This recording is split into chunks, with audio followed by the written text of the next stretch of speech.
Hello, everybody, and welcome to episode 8 of Tilted Talk. As always, I'm your host, Dave Throoper, and unfortunately today, my co-host, Tyler Throoper Schumann, is not with us. He's actually, casting gears at Boston, so obviously we want to wish him the best of luck and to all the teams competing, but that does mean he's not able to join us this week. But we do have something pretty cool lined up for you guys. Before Trooper went to Boston yesterday, we actually were able to sit down with Aspect. So that's how we're going to kick this episode off. We are going to lead with that interview. It should be about 35 minutes long. After that, I'll quickly discuss the lack of patch notes and a little bit of what we can expect tomorrow. That patch is coming out at 5 a.m. Eastern. Then we'll quickly go over the World Cup and look at the clips of the week. And as always, if you guys have any questions for me, you can drop them in the chat and I will get to them at the end of this show. But before we start with the interview, I do want to mention that we have a contest running right now. We're giving away 3 $10 gift cards for V-Bucks, no matter what platform you play on. So if you head over to the Tilted Talk Twitter, at Tilted Talk Show, you can check it out there. Also, we will be linking the Gleam entry through the stream. So check that out and make sure you guys take advantage of all the different ways that we have for you to enter the contest. Get your entries up to that maximum number so that way you have the best chance of winning that free $10 gift card and buying yourself a new skin or next season's Battle Pass on us. Anyway, without further ado, I know you guys are as excited to hear this Aspect interview as I was to conduct it yesterday. So let's roll the clip. Hey guys, what's up? We're here with Aspect. First of all, dude, thank you so much for joining us today, man. We really appreciate it. Thanks for having me. No problem. Anytime, dude. But let's get right into it. So essentially, obviously you're one of the top players that's out right now. You've been dominating, especially the North American duo scene with your partner Animal. You guys have been doing very, very well. Unfortunately, you didn't qualify last weekend, but if I had to put money down, I'm not necessarily a betting man, but if I had to bet, I have a feeling you guys would end up qualifying for the World Cup in one of the coming weeks. But let's start at the very beginning. So I believe you've only actually ever done one other interview, is with Dot Esports, right? Or are there others? Yeah, I did one with Dot Esports. It was a really long time ago. It was when it was right after I won the fall skirmish, and I did one with Epic Games after we won Luke's Cup with Animal, but they didn't really show me at all because they just cut the interviews down to a few seconds, and they only showed Animal in one of the streams, but it was a really quick 2-minute interview. It wasn't anything special. Do you feel a little bit disrespected by that? They showed your duo, not you. They showed him, and then they put my name under him by accident on stream. So everybody thinks that he's me now. So, well, thankfully, people can go to your stream and realize that you're you, and it's not him. But let's start at the beginning, because I thought honestly that your story is actually really cool. When just before you turned 16, so before you were even allowed to compete in Fortnite tournaments, you kind of went to your mom and told her, "Hey, this is what I'm doing this summer. I'm practicing this entire summer. I want to get signed." And she was supportive of that. Can you maybe tell us a little bit about that? Because I think a lot of kids would kind of dream that their parents would be that supportive, but it's not necessarily something that everybody has that luxury of. Yeah, I got really lucky. My parents are super supportive. I got really lucky because my sister played a lot of video games throughout high school and introduced them to esports because she followed League of Legends a lot. So they knew what it was. And then whenever I was 13, 14, I played Overwatch semi-competitively. I scrimmed a lot. So they knew that. They knew how much I played and stuff, and they were cool with it because I kept my grades up. And then summer came around after Fortnite came out, and I'd been playing for the past 6 months a lot, all the time. And I told her that I was gonna play all summer, and she was like, "Go for it." And then at the end of the summer, I was in pro cord. I was still 15, which was unlucky because it was 16 plus, but I was just doing well. I was already in talks with Animal about maybe joining Sen with my duo Heart. There was a lot of talks going on, so she was I started doing online school, and she said to keep trying for the next few months, and it worked out.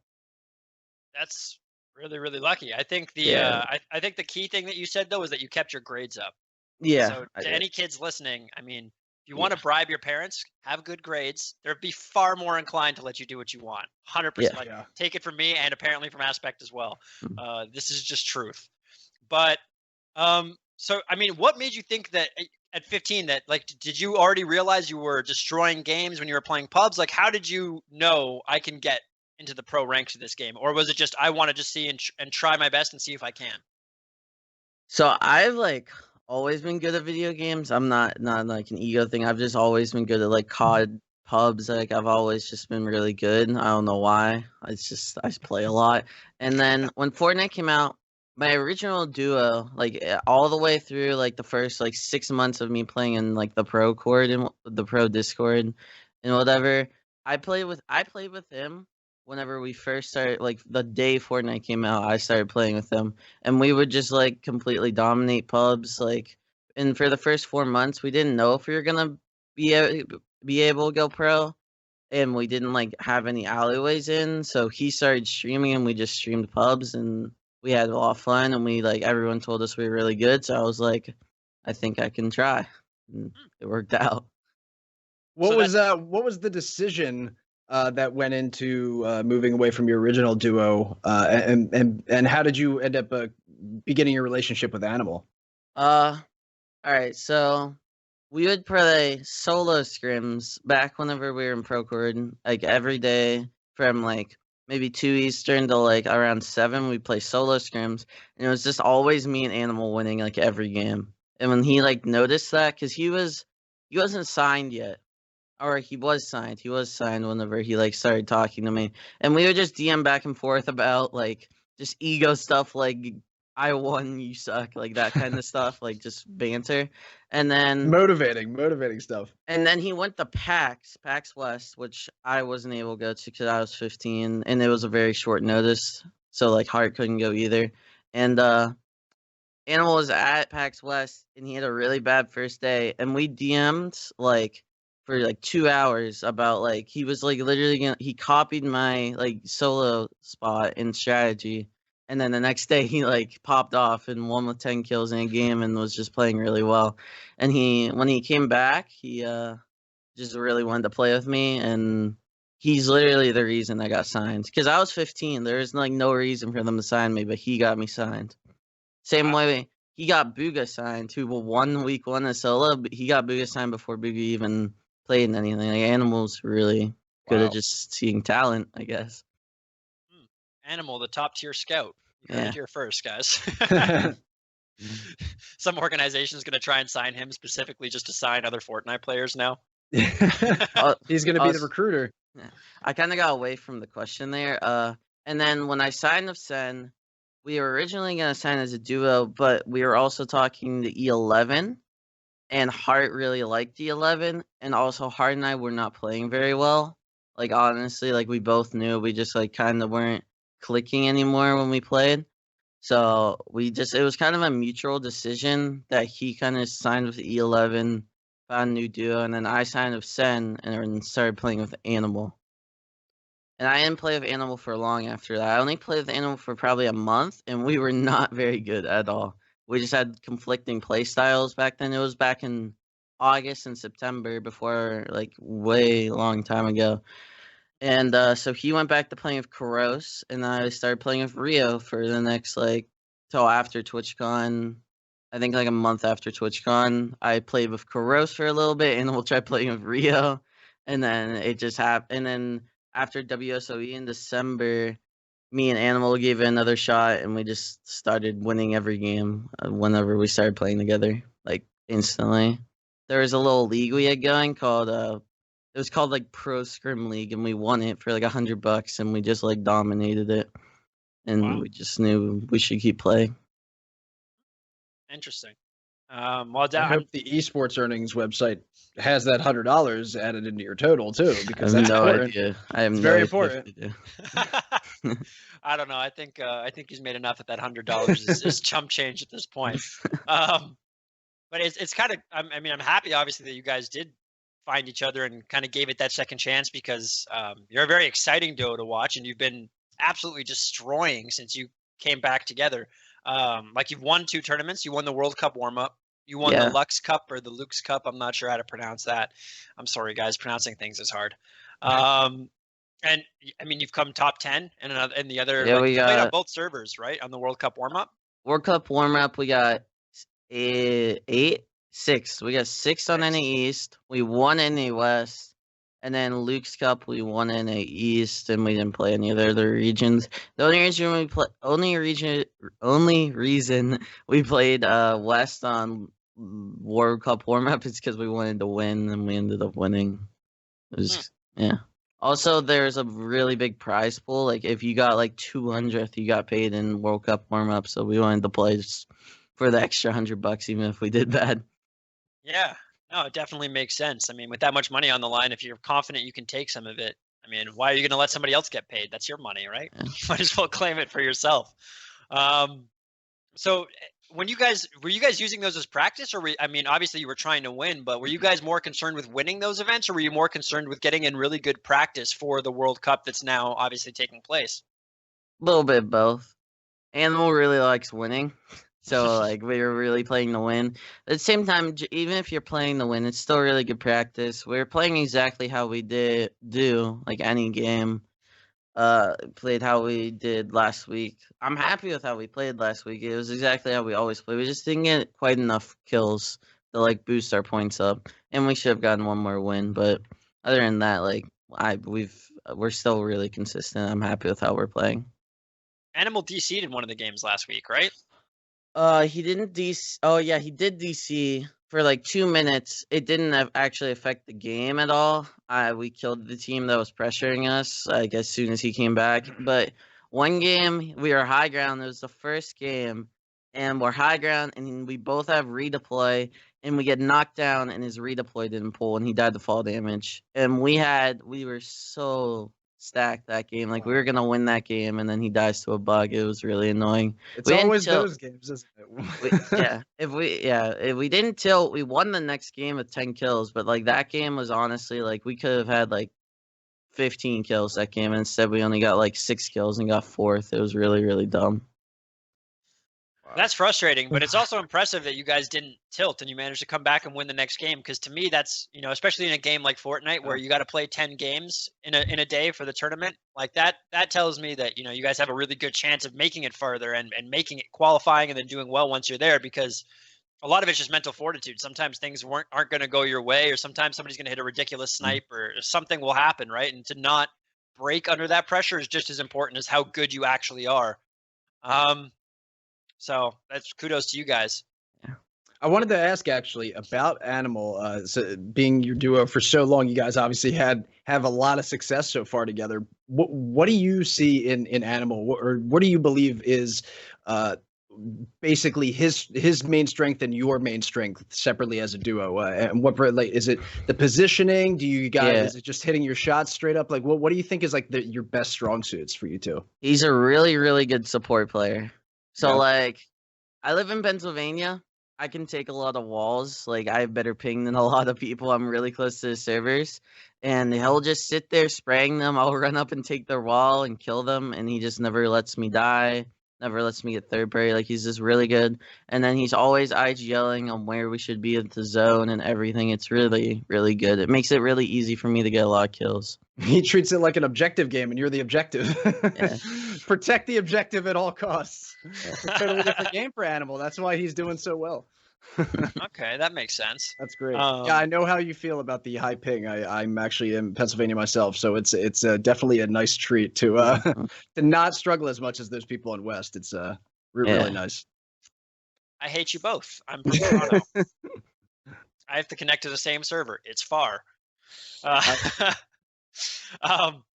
Okay. Well, I mean, that sounds really interesting that you guys actually have a duo that works like that, because I find, you know, it's very easy for both people to want somebody who can get as many kills as them, if that makes sense. Like a high skilled player will be like, I want somebody who's just as skilled as me and can kill one-on-one. But often that doesn't work as well. You need somebody that can kind of watch your back, has more of a supportive playstyle, and can complement your playstyle rather than just be a carbon copy of you, if that makes sense. So definitely that insight. And you would say he's the more vocal one of the two of you. You kind of listen, you follow his lead, listen to what his directions are. And we both calm, and like sometimes I make IGL calls on like really like rough zones or rough situations, but it's usually just him making all the really important comms. Okay. Yeah. Okay. I usually like whenever we fight people, I'll be the one that's like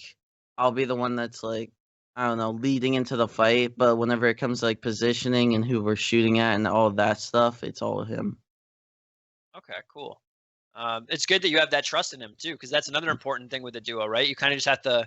You can figure out if it was wrong later, but when he says whatever he's saying, you got to just go with it. Otherwise, you guys are going to be going in different directions, and it's not going to work. So, sounds like you guys have a very very good winning formula there.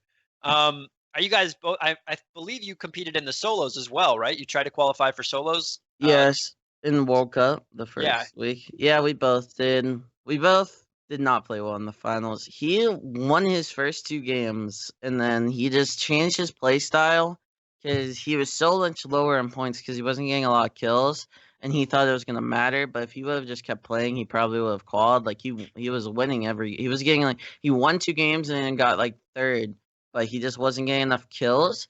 And everyone on the leaderboard around the time that he was like at 30 points, everyone was at like 40, and he just thought he wasn't gonna be able to qual because he wasn't getting enough kills. So he started like kind of hot dropping, and he really threw him off.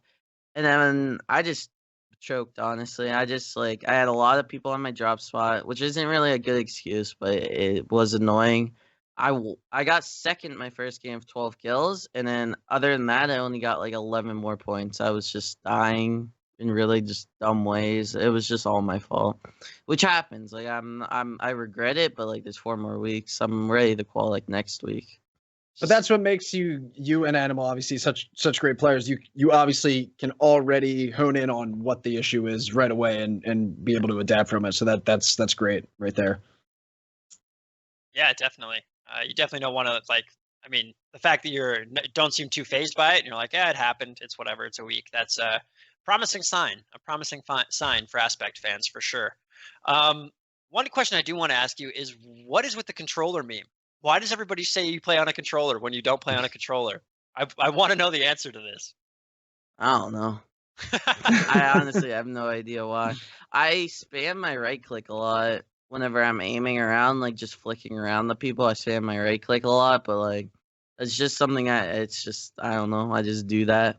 It just makes and it just keeps doing the aim down sights animation, and it makes my game look really weird. So I like it, and that's what controller players do whenever they want aim assist. They like hit their right click a lot to like track their body without them actually having to track them, which is dumb, but whatever.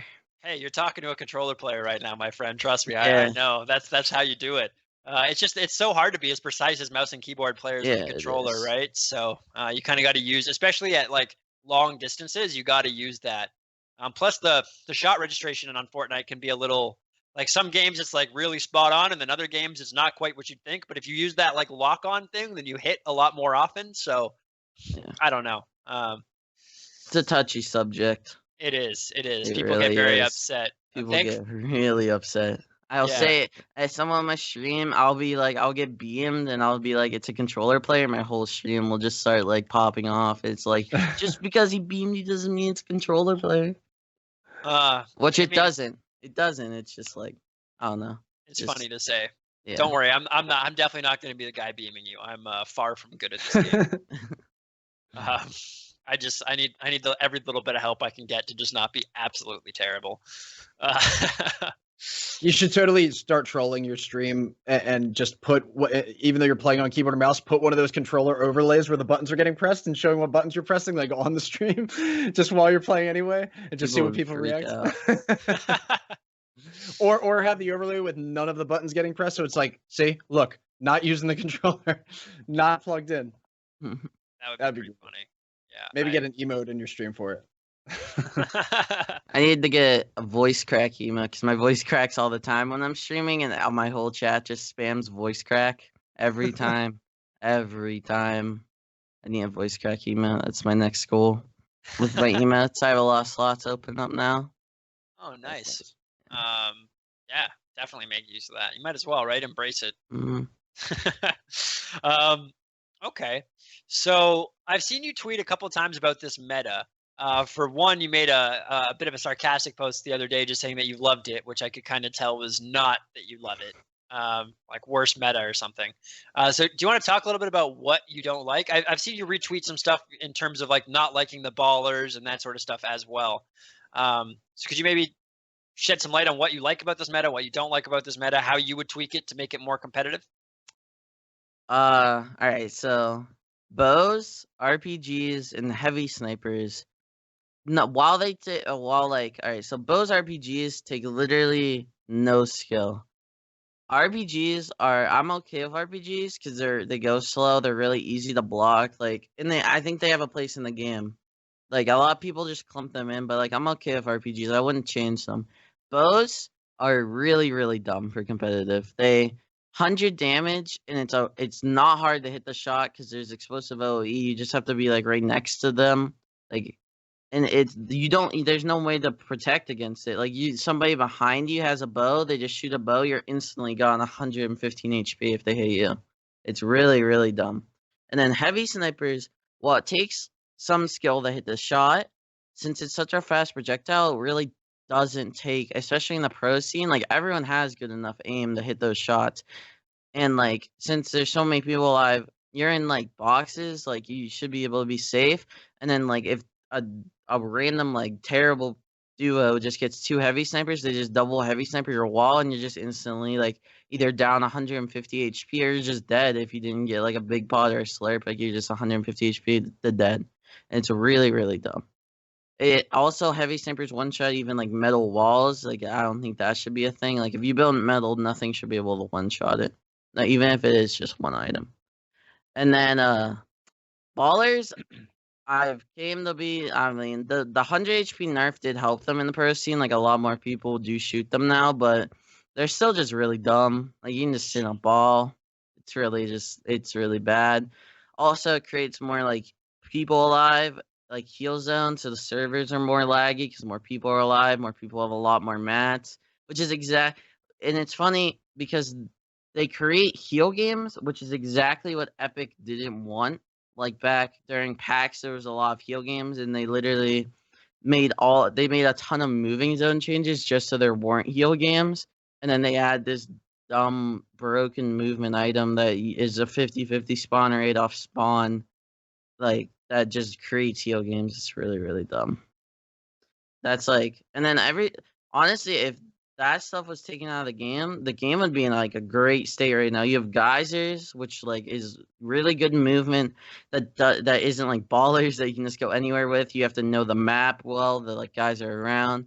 You have like quads and hoverboards are really balanced movement items because you can actually get shot on them. But like if you're good at using them, you can get to zones. The loot pool, I mean, there's like gray pistols and stuff, but like they're not as common as there's nothing. They're not really to complain about. Like you're gonna get, as long as you're winning your drop spot, you're gonna get loot that you need to win the game. It's just whenever you land at like a major POI, get really good loot, and then you get outplaced by somebody that landed in the middle of nowhere on a ball and just gets it and just in a ball the whole game. That's like the worst part about the meta right now.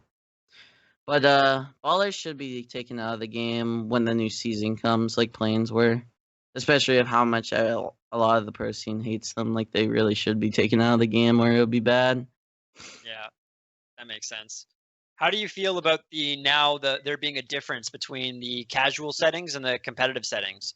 I know that's something a lot of like people who stream a lot complain about, and people who just even have to play Fortnite as much as you guys do. I mean, obviously, you necessarily can't find pro scrims all the time. If you're at the really high elo in arena, you don't want to wait 30 minutes or 25 minutes for a game. You just want to play a game. So, would you be more of a fan if they kept stuff like ballers and boom bows and casual and made it kind of feel very different? Or Yeah. do you think just that the siphoning itself does that kind of ruin casual for you? Like, how do you feel on the changes between the two? I think casual should have siphon just because of how much everyone liked it. I mean, I know a lot of people didn't like it because they would get killed, but I feel like the people that didn't like it get killed every game anyways without siphon. Like I I don't think it really changes anything. And then if they take out siphon, they should have at least kept in increased farming, like the 40% increased farming, because it's so annoying whenever you're just farming for an hour in a public match, and then you get like, and then you only have like 200 mats, and then little Bob who landed like in the middle of nowhere, has 0 kills and is just max mats because he was farming the whole game and has to get his first win ever. It's really dumb. I When know, it's like, the reverse of that situation, and I kill somebody and I had no mats, and then now I suddenly have max, I feel so bad because they went through so much work too to get that. yeah, Like I know that's it's such a grind. I feel you on yeah. that. So that like the siphon should just be like casual. It shouldn't even be an extra thing. It should just be Fortnite. But like if they would like to take out all like ballers and boombos and just leave them in casual play, that would be great. And even like arena, if they left them like in like competitive but like made it away so we could like play without them in actual tournaments, it would be good too. Like I'd be okay. It's just really dumb whenever you get like boombo heavy sniper. Like if a duo has a boombo and a heavy sniper, you just shoot the boombo at a wall, you heavy sniper the wall, the boombo goes in, and it's almost always gonna hit them because of AoE. Like it's just really dumb. Really, really, really dumb. Really dumb.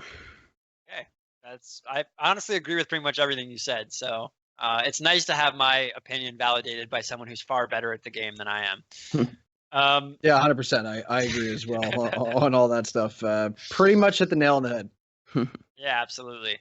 Did you ever play squads before? I mean, I know like a bunch of people said that this was dead now that the siphon got removed from squads and everything. So 2 questions for you that are kind of together. 1, did you ever play squads yourself? And 2, would you like to see Fortnite have a competitive squads mode, like four-man teams? Do you think that would work? I played squads. I was on a squad. Like I played squad scrims back whenever there were squad scrims with a team. It was called No Clout. Booga was on that team. Booga, Hart, and then another player called the Go Magic Go. He doesn't really play anymore. We were pretty good. I liked squads, but the servers couldn't handle it. I would like to see competitive trios. I think competitive trios would be better than competitive squads. Like if you spawn in 81 players, so like 20 or like 22 teams, 23 teams, math's hard. And then I feel like trios would be great for the game. We did a trio pop up like a few months ago. Me and Animal and Booga played it, and it was just really fun. I'm sorry, I'm shaking my chair so much moving around. Yeah, it was really fun. I would like to play that again, but I mean, it's gonna be at least another like 3 months before that's even a possibility until World Cup's over. So I don't know. It's duos and solos for now. But for next season, like if Epic said, "Hey, Aspect, what do you want us to do here? Do you want us to have just solos and duos again, or should we include like a trio squad variant?" You would tell them I to put would, in a trio squad. yeah. I would rather, not squads. Well, like, Trios. yeah, just trios and duos if they wanted to have 2 modes. I don't really like solos. Solos gets really boring whenever you're playing solos because you just like it's like off spawn and then mid game you're literally just sitting in a box not peeking because you don't want to get heavy snipered or bowed. Like the meta makes solos so boring. Yeah. Did you like solos more? Like, so if we were to take out, like, if we were to do the changes that you had just been talking about, would solos be more fun for you? Yeah, I used to love solos. Even whenever like the Tommy gun and the double barrel were in the game, I loved solos because there was nothing that like could just snipe. Like there were snipers, but like they were slow projectiles and they were just not the same as like a heavy sniper. They were really fun. As soon as the heavy sniper got put in, solos started becoming less fun. And then they've just gotten worse with like every update they've done. Solos just got not less competitive, just like less fun to play, I guess. Duos is just way more fun to play. That makes sense.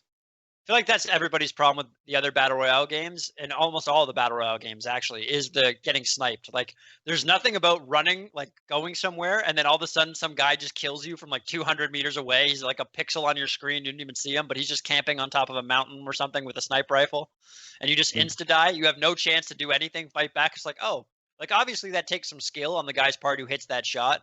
Yeah, but at the it's same so time, really dumb. yeah, it's just It's like, super oh, frustrating. I got outplayed, I guess. I don't know. He's just better. Pretty much, I guess. Did you have anything that you wanted to ask him, Trooper? You know what? I was actually wondering that was a good point you mentioned about the trios being brought into competitive. Although I feel like at this stage we would need to have a significant performance update to the game before anything like that would be added. But Probably. I wanted to ask you if you think pretty much it might just be rehashing what we were just talking about with how the different how we can change the actual game and make it the way it was just a few weeks ago with the siphoning and other things like that. Do you think it would benefit the game to have a separate mode, maybe not even ranked or arena, but maybe just a classic mode where it's not even an LTM, a separate game mode where you can join, and it doesn't have any of these new additions. It's pretty much only the first 6 months or so of the game kind of stripped down with the siphoning, for example. The only reason I ask you, it might seem like an obvious question, but do you believe that might separate the community a little bit too much? Do you think that would ever be an issue, or because predominantly it seems that it's just a majority of what everybody wants? I mean, it would separate the community, but I don't really think separating a community is like the worst thing ever. I mean, it can get bad depending on how separate it gets, but I mean, so many people just want to play that version of Fortnite again. Like, they should give it, even if they like take it away after like a week. Like, people would still like get that taste and just be happy again, which would be great. But I understand like why they haven't. Like, I understand that it could separate the community, and that's like one of the worst things that could happen. Like, your eyes, in theory, it's like really bad. But I mean, and like actually, like if it actually happened, I don't know how bad it would actually be. Because like I mean, the community already is kind of split in between like the pro community and the casual community. Like there's just so much Yeah. like a pro will tweet like heavy snipers are dumb, and then a bunch of like players that play like a couple hours a day, which like they're important too to the game. Like I understand their opinions, but like I'm not talking about. I don't want heavy snipers removed from the game overall. I just want them out of competitive play. Like, I think heavy snipers are super fun to use. Like, I enjoy using them. I use them every time I get them in, like, a pub, but, like, they're just not very competitively good. Like, Right. there's not. Yeah. It's like playing COD and just, like, having a nuke for 5 kills. Like, it would just be super dumb. Yeah. No, I think you make a great point because like I come from Halo and it's a very, divided community, I guess you could Yeah. say. We had separate playlists for the competitive settings for pretty much every Halo. And honestly, I think that's what made it work is that Mm. I could play my hardcore settings for, as much as I wanted. And then if all my friends got off or I got bored or I just wanted to change it up, I could go into one of the casual playlists. I was still technically playing Halo, but it was completely different. I had way more different guns and they were really fun to use. Yep. But both communities kind of understood like, hey, this is what this community's talking about, this is what my community's talking about, and you kind of have to respect that boundary to an extent. I think that you're definitely right in the sense that it would be nice, just from somebody who enjoys watching competitive Fortnite, it would be nice if there was more stability to the meta and more things were kind of introduced with the pros' consent after a little bit of testing. Hey, yeah, this is not a game-breaking gun or this is not a game-breaking vehicle. 100%, you can throw this in, rather than just, hey, this is new. It's going to be in competitive now. But I think this gets back to a conversation we were actually having last week with Bala.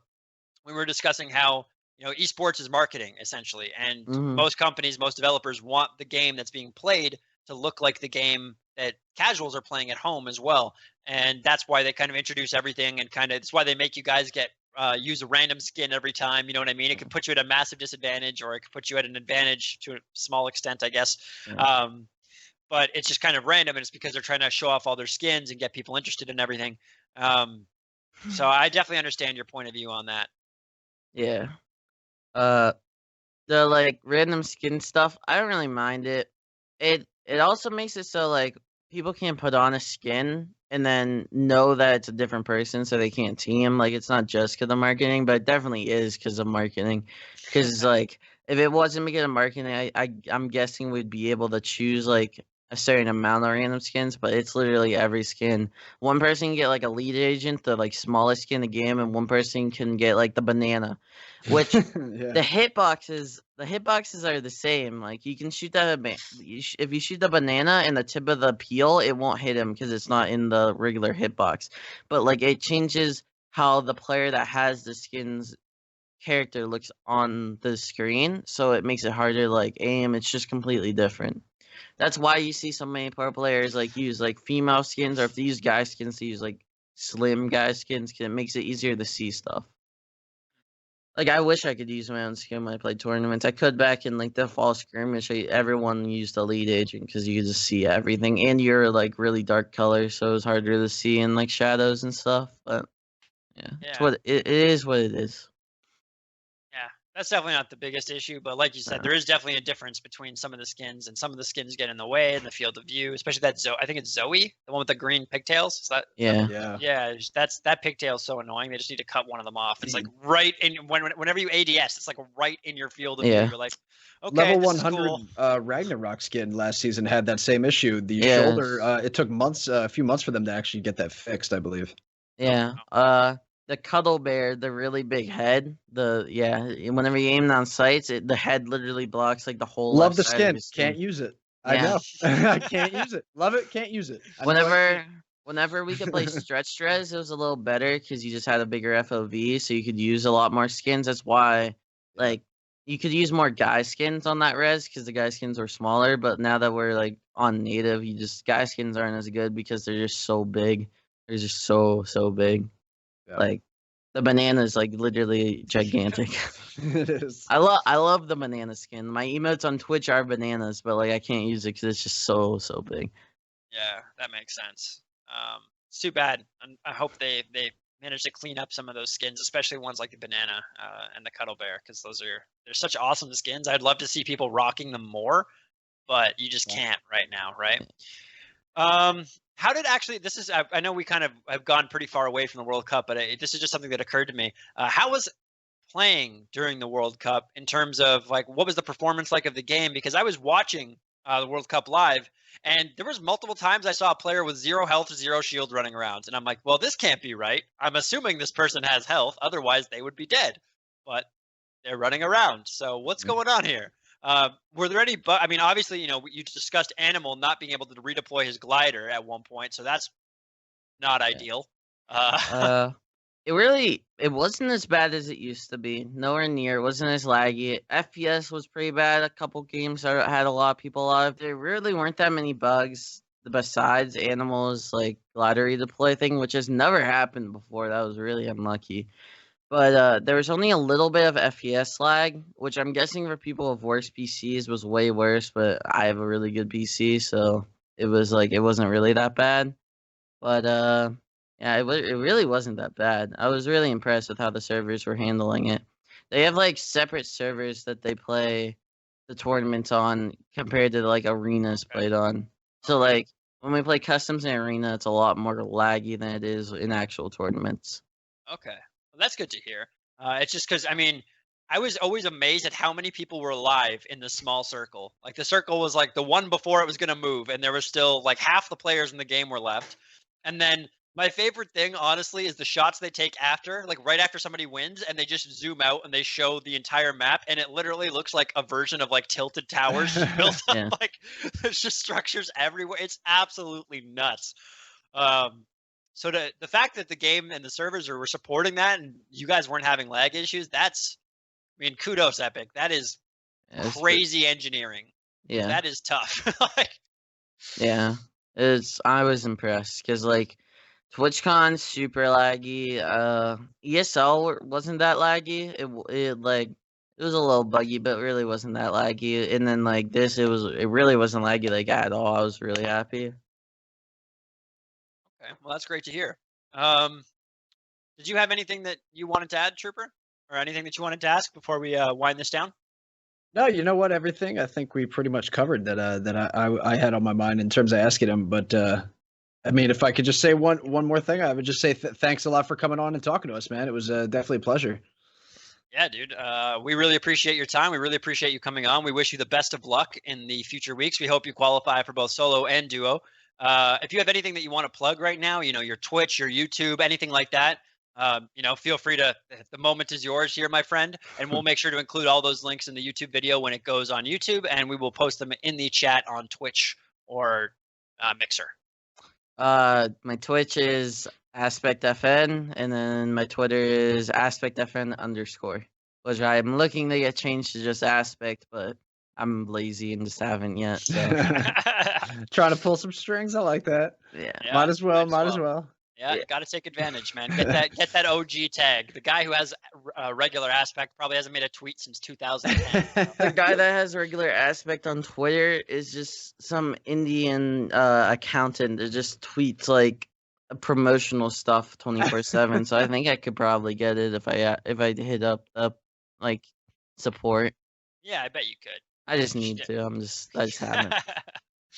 All right, man. Well, like we said, thank you so much again for coming on. We really appreciate your time and all the best in the coming weeks. We really hope we get to see you at the World Cup and hope to have you back on the show sometime.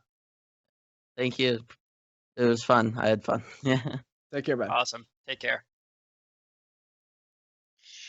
All right, guys. Well, that was our chat with Aspect. We hope you enjoyed it.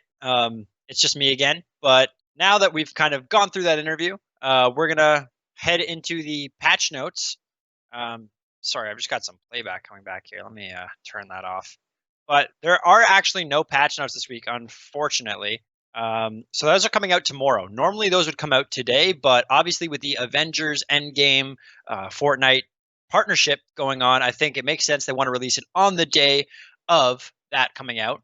But it is kind of interesting to see what they've got going on. So obviously there's going to be that new LTM, or bringing back the old LTM with Thanos. They might have some interesting stuff in it for items and stuff like that, in case you guys are skin junkies or whatnot. Also, if you are skin junkies, don't forget to enter our contest. We've been posting that in the chat on both Mixer and Twitch, so check that out. It's also on the @TiltedTalkShow Twitter.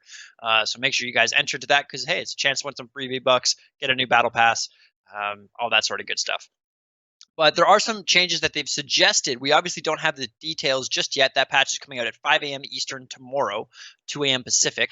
But they have suggested kind of what things they are going to tweak. It does look like they're going to be trying to fix some of the ghost audio, as well as trap placement fixes and some changes to weapon spawns, stuff like that. Just the usual sort of stuff. But without too many details, it's kind of hard for me to really elaborate on much in terms of what will be going on. Would love to hear your guys' thoughts, though, on what you think needs to be changed, what things you would like to see in either the patch tomorrow or the upcoming patches. So feel free to drop those in the chat, or just tweet them at myself or at Tilted Talk Show. And I'm always loving to listen to the community and the feedback that you guys give us. It's much appreciated. But there isn't a whole lot for us to talk about in terms of patch notes just yet, unfortunately, with that coming out tomorrow. So instead, we're going to focus more a little bit on the World Cup and what happened there. So obviously, duos, the first weekend of duos was last weekend. We're going back to solos this coming weekend, but we do have the first set of qualified players for duos. So from Oceania, we had Cover H and MF Twiz, Asia, CR Bell, and Scarlet #1. Europe, the Energy duo, so Benji Fishy and Mr. Savage M. Those guys are incredible. So no doubt there that, or no surprise there, I should say, that they came out, as well as Secret Mongrel, and Atlantis Mitro, and the E11 guys, Stompy and Chicken. I don't know how to say that name. If you want me to pronounce your names right, guys, you have to make them simpler. Reading is really hard, okay? But I do believe that was actually a couple of the players that Bala said he thought he was were gonna come out of Europe last week, so proving him right there, as well as the Loot Boys, Meeks and Scram. So quite a few duos coming out of Europe, all four obviously. From Brazil, we had W7PF Zin and W7M Nix. I think we do have some clips from Europe as well. None from Brazil, but we have some European gameplay, as well as the NA East boys. So we had 3 duos coming out of NA East as well. Wolfgang Crims and Spades. Those guys obviously played incredibly well all weekend long, as did Clips and Skeptic, and Lennon and Tyler 15.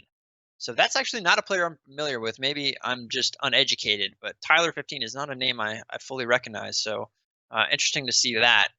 And then NA West. Now, NA West is obviously one of the most controversial regions, because we only had one spot available. So for the entire west coast of North America, it seems like a little bit lopsided. I guess, I'm sure Epic's done their research and they've realized there's more players coming out on the East Coast than on the West Coast, or more players playing from the East Coast. But only one slot is awarded to a West Coast duo. So you actually have to win the entire West Coast region the entire tournament in order for you to advance to the World Cup. That honor this past weekend went to Arkham One and Blood Falconer. Obviously, you know, Aspect and Animal, we're not able to advance out. We spoke with him with Aspect a little bit about that. I'm pretty confident he's going to, though. Like I said in the interview, I really do think that those two have what it takes, and just their mentality and them not being too bothered about it. They knew that a couple things went wrong, and they think that they're definitely going to have a good shot at coming out. Not this weekend, because this weekend's obviously solos, but the following weekend they're pretty confident they're gonna be able to qualify through that. And if it's not that weekend, it'll be one of the weekends, almost guaranteed. If, like I said, if I was a betting man, I'd put my money on it. So excited to see, hopefully, that they come out from there, because obviously, you know, him coming on the show now makes him a friend of the show. So we obviously want those guys to succeed as much as possible. And also in the solos, because he has been competing in solos as well. So I hope you guys will all join me in wishing him good luck in the coming weekends. A lot of crazy play, though, this past weekend. I mean, I'm not sure how many of you guys watched it. I'm assuming if you're watching this show right now, you probably love competitive Fortnite as much, if not even more than I do. And you guys are definitely checking that out. Just the skill and the building and just how many people were left in some of these small circles just absolutely blew my mind. I mean, the reaction time and the decision making and the speed with which you need to do all that is just insane. And like I mentioned, the Aspect, I mean, when they zoom out kind of at the end of the game and you see just the insane amount of building that's been done, it really is unfathomable, to be honest. Like, you almost have to think there's no way Epic could have predicted that this was going to be the state of the game and that players are going to be this good. But it is just absolutely mind-blowingly impressive to see how good some of these competitive players are at the game now. So anyway, shout out to everybody who made it out last weekend. Obviously, you know, this is a gigantic accomplishment. You get to play on the World Cup. You get to go to New York. That's a massive, massive step for all of these players in their careers. And, you know, hopefully it serves as the launching pad that a lot of them want and kind of need to develop bigger stream followings and develop bigger social followings and really kind of give themselves some longevity, because the amount of skill that they've acquired at playing Fortnite and how good they are now, obviously they've been practicing super, super hard. That is not something that happens overnight. That's not something that happens easily either. So all credit to all the players who advanced out last weekend, and good luck to everybody competing this weekend. You know, if you're a fan or you watch this show and you do compete, you know, please send us some clips from the weekend and let us know if you make it out, because I mean, we'll know, but I'm saying if you watch the show, hit us up. And we'll be happy to have you on, or even if you're just competing and do well. I mean, we'd love to speak with you about the experience and the event and all that sort of thing. We're always looking for new guests to bring on here and ways to kind of make some of these players more accessible to the community, giving them great interviews and letting you guys get to know them, so that you're not just watching them play, but they actually can become a real person that you can become a fan of. But with that all being said, I think it is time for our clips of the week. Before we do that, though, if you guys have any questions in chat, any things that you want me to address, please just let me know, and I will 100% hop in here and answer those questions for you as soon as we are done with the clips of the week. But we have some disgusting clips for you guys this week. As always, we do our best. And like I said last week, if you guys get a really good clip for yourself, please send them to me or send them to the @TiltedTalk Show Twitter, and we will consider you guys for that clip of the week. At the end of the season, there's going to be a clip of the week competition between all the people who've won clips of the week, and there will be a cool Fortnite related prize for the winner, for the person who gets clip of the season. So you definitely want to make sure you are sending us your best clips, and hey, not only could you be featured on an episode, but you could win something really cool too if you manage to pull off the best clip of all of season 8. But without further ado, let's get into the clips, because I know you guys are probably just sick of looking at me and listening to me talk here. So I've got some awesome Fortnite clips queued up for you guys. The first, dun dun dun dun. Look at this one, guys. I mean, this is just absolutely nuts. The building speed here coming out is just crazy. Getting up really high, getting that high ground, looking for a player. He's not sure where the last guy is. Notice there's only 2 players left in the game. Does a 360, does a double shot. I don't know if you saw that, but holy cow. I mean, you can tell from his reaction there just how hyped he was to get that shot. That is not an easy shot at all to hit. I mean, that's like a 1 in a million chance almost, really. And that was just a really, really crazy play, even for a pro player. But that was Lil Jarvis. I believe he plays for FaZe Clan. But just absolutely disgusting clip from him. And that was one of the more impressive things I've seen all season long, to be honest. I think that's definitely going to be in the running for clip of the season. Clip number 2. This actually came off Reddit. So Sparkplug0512 managed to set the world record this week for the longest kill with a crossbow. Now you see he's dropping down here and gets this shot. Look at that. I mean, we're going to have to watch this again, and we're going to have to pause it on the screen where it actually shows you exactly how many meters it was, because it was super, super far. He's just falling. I'm not sure. You can't really see a player down here. Maybe one of you has better eyesight than I do, and you saw something. But I think this is just kind of a random shot he takes and manages to hit this shot. Gets it at 519 meters. That's half a kilometer away with a bow and arrow. I mean, sure, it explodes at the end, but come on. Like, that's just absolutely mind-blowing. So shout out to him for hitting that clip. Clip number 3, this is a really long one, guys, but it was one of the more impressive kill streaks that I've ever seen. So this was something that I wanted to show you guys. NBD Pulse. It's going to start out here, coming up behind a player, getting him with the surprise, and just comes up behind, hits a nice bunch of shots with the assault rifle, takes him out with the shotgun, finishes him off. Now he knows there's more players around. He knows there's got to be at least his duo, because he didn't die, or die instantaneously. So he's picking it up, swapping out the gray tactical, for a green pump, searching for this second player, finds him. Look at that. He built that so fast and then just edits, kills him quickly. And no. He's not done. But he did pick himself up a gold pump. Quick headshot for the knockdown there. Quick edit, gets the kill, finishes that off. So he knows that's another duo that's in the area. There's got to be at least one more player circling around him. He's going to edit out here safely. Like, I really love that build. Super creative to make sure that he's okay while he's looting this guy. Picks up the mini shield, picks up some extra items, grabs that purple SMG, which, as all of you guys know, is super OP in the late game. Sees the player with the baller here. Obviously a little bit scared, but manages to build that thing back. And look at how quick that shot was. Oh my god, he's doing the little celebration dance, and do you know what? He absolutely deserves to do that, but he's not even done. That was not the player in the baller. There's still at least 1 or 2 more guys around, and he realizes it's 2. So first, he's going to build up. This player just runs right past him, knocks him down, quickly locks himself in so he can get the safe finish up and clean up on that kill, and he knows there's one more guy here. So he edits out, builds up, sees the other player above him, and another ridiculously fast shotgun shot. I mean, guys, I don't know what to say about that. That was just an unbelievable amount of kills. It was 6 kills in a very short period of time with half the game left. Half. Like, there was 47 players when that clip started.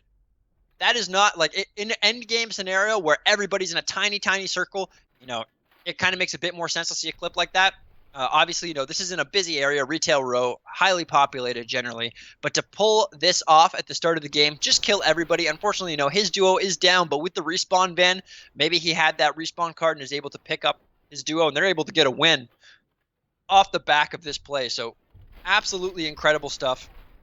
And you see there's like literally 12 or 13 players get eliminated in this time span. Goes from 47 to 34, and he took out nearly half of them by himself. So absolutely incredible job there to Pulse. That was just that was disgusting.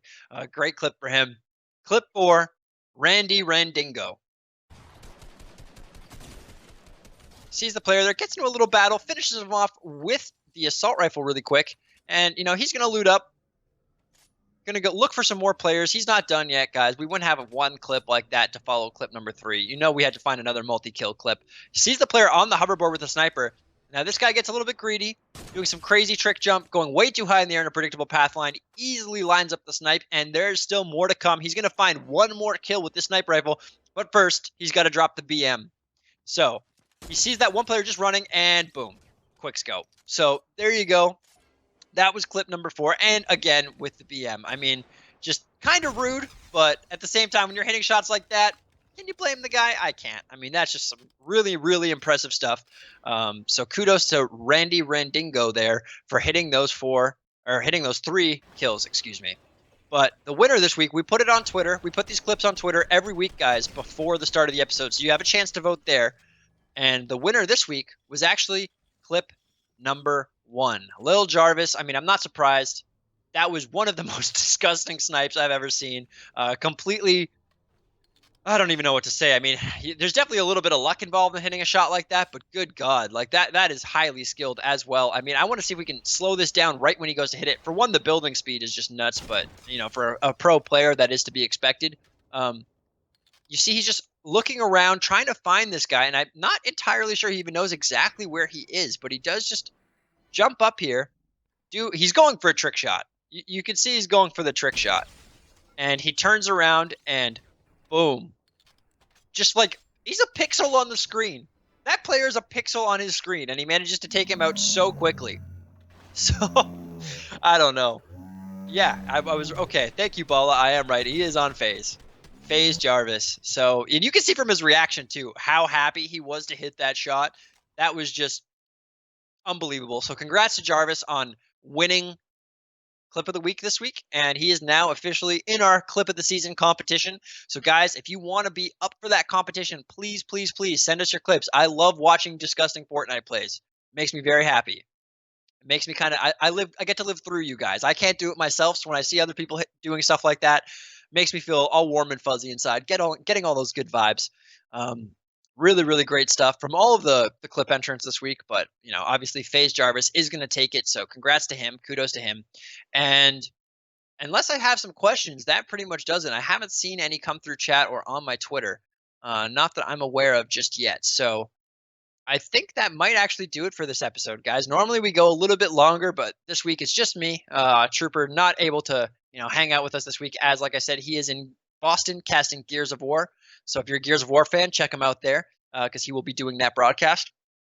But also, do not forget to enter our contest, guys. We have a contest. We're giving away 3 $10 V-Buck cards. We're going to have better contests over the course of the season as well. This is a kind of a first one to test the waters, so we want to see you guys win something. We want to see what you guys would spend it on. So, definitely hit me up with what you would spend that 1,000 free V-Bucks on. I'd like to know for sure. You can enter in the chat. We are going to be posting the Gleam link. It is also posted on the Tilted Talk Show Twitter. So make sure to follow that if you haven't. It's at Tilted Talk Show, and enter the contest. And we will see you guys next week. Best of luck to everybody competing in the World Cup this weekend.